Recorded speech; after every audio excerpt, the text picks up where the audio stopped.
গীতা পড়লে পুণ্য লাভ হয়, মুক্তি লাভ হয় কি? মুক্তি লাভ হয় না। গীতা পড়লে কেন পুণ্য লাভ হয়? গীতায় বলা আছে এত পৃষ্ঠা পড়লে এতটুকু পুণ্য লাভ হয়, এত অধ্যায় পড়লে এত পুণ্য লাভ হয়, এবং পুরা গীতা পড়লে কি পুণ্য লাভ হয় সেটাও বলা আছে।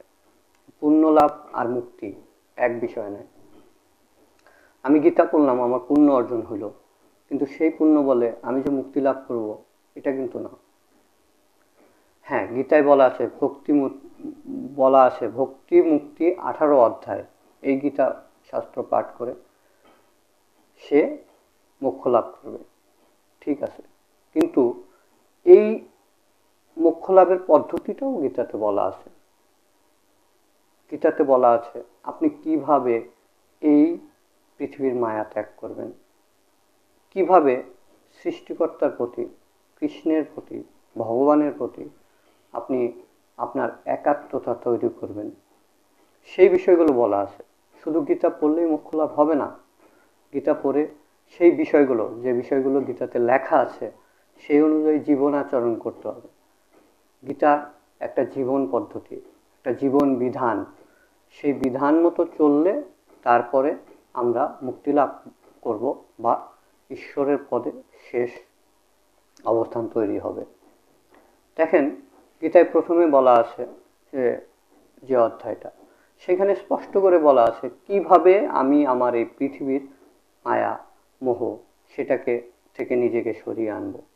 তারপরে বলা আছে আমরা কিভাবে কাজ করব, যেভাবে কাজ করলে আমাদের এই কাজের প্রতি আকাঙ্ক্ষা তৈরি হবে না, কাজের প্রতি কামনা তৈরি হবে না, কাজের প্রতি বাসনা তৈরি হবে না, এবং আমার মন প্রাণ সব একাগ্রচিত্তে সব সময় সকল কর্মের মধ্যে সকল অবস্থায় ঈশ্বরের প্রতি সমর্পিত থাকবে।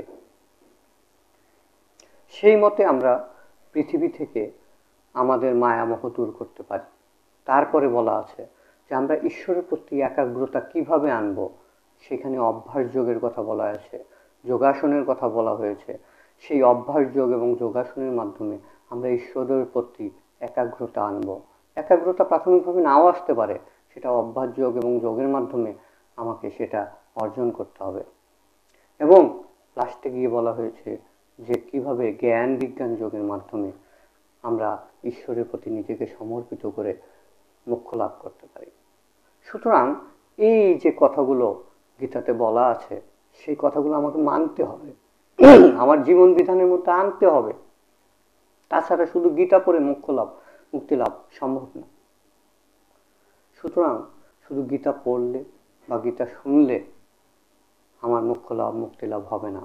গীতাকে মানতে হবে, সেই অনুযায়ী আমার জীবনকে সাজাতে হবে, এবং সেই গীতাতে শ্রীকৃষ্ণ যে উপদেশগুলো দিয়েছে সেই উপদেশগুলো মতে আমার প্রতিটা দিন জীবন আচরণ করতে হবে, তাহলেই মুক্তি লাভ হবে। সুতরাং এখান থেকে আমরা বুঝতে পারলাম গীতা পড়লেই মুক্তি লাভ হবে না, সেই গীতাকে একটা জীবন বিধান হিসেবে নিজের জীবনের অংশ করে নিয়ে সেই অনুযায়ী নিজেকে চলতে হবে, তাহলে মোক্ষ লাভ হবে এবং সৃষ্টিকর্তার পায়ে নিজের স্থান হবে। ধন্যবাদ, সবাই ভালো থাকবে।